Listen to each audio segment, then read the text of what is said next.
అవి ఒకటి పిఆర్సి వాళ్ళందరూ అడుగుతున్నారు, కానీ నాకు వదిలిపెట్టమని చెప్పాను.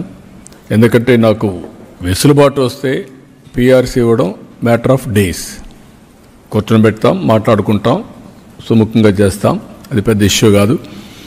అందుకని కొంచెం టైం తీసుకొని అది కూడా చేస్తానని చెప్పాను.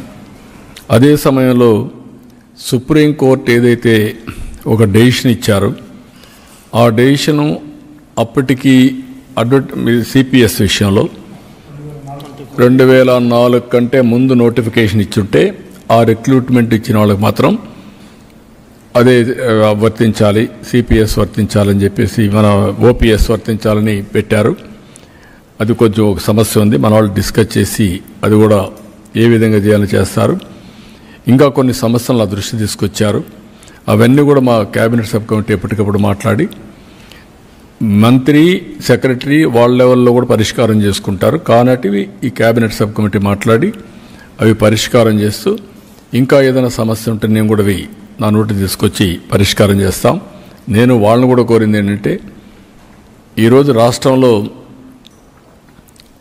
సౌత్ ఇండియాలో కూడా మనం వెనకబడిపోయే పరిస్థితికి వచ్చాం. కారణాలు ఏమైనా కావచ్చు, కొన్ని మన చేతల్లో లేవు.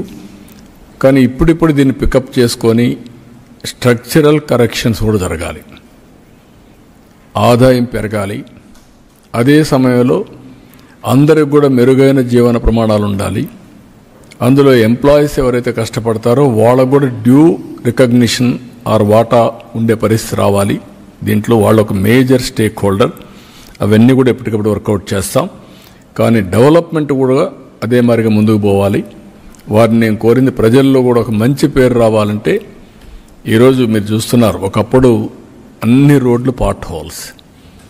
ఈరోజు ఆ పార్ట్ హోల్స్ అనేవి వేరే రాష్ట్రాల్లో ప్రకంపనలు సృష్టిస్తున్నాయి. మన రాష్ట్రంలో మనం ఓవర్కమ్ కాగలిగాం ఈ 1 year 3 monthsలో. ఫైనల్గా వాళ్ళు ఒక మాట అన్నారు, అందరికీ చేశారు సార్, మాది మాత్రం కొంచెం ఇది చేశారంటే కాదు, మనం ఈరోజు ఉండే పరిస్థితిలో తప్పలేదు, మీరు కూడా అర్థం చేసుకోమని రిక్వెస్ట్ చేశాం. ఇవి ప్రారంభం మాత్రం శుభ ఆరంభం. వాళ్ళందరికీ, ఎంప్లాయీస్కి అందరికీ, రాష్ట్ర ప్రజలకి, ప్రత్యేకంగా ఎంప్లాయీస్కి దీపావళి శుభాకాంక్షలు. దీపావళి రోజున శుభవార్త మీకు చెప్పాలనే ఉద్దేశంతోనే ఈ సమావేశాన్ని పిలిచాను. ప్రభుత్వం మీతో ఉంటాం, అందరం కలిసి పనిచేద్దాం, కలిసి పనిచేసి రాష్ట్రాన్ని ముందుకు తీసుకుపోదాం. అదే సమయంలో మీ గౌరవాన్ని కాపాడే విధంగా అన్ని నిర్ణయాలు ఉంటాయి. అది చెప్పడానికే మిమ్మల్ని కూడా పిలిచాం, మీడియాను కూడా. మార్నింగ్ కూడా 4 hours మా మినిస్టర్స్ కూర్చొని డిస్కస్ చేశారు.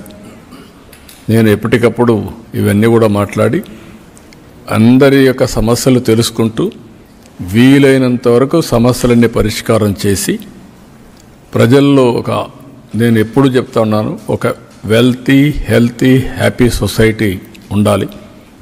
అదే స్వర్ణాంధ్రప్రదేశ్. నిన్న PM గారు కూడా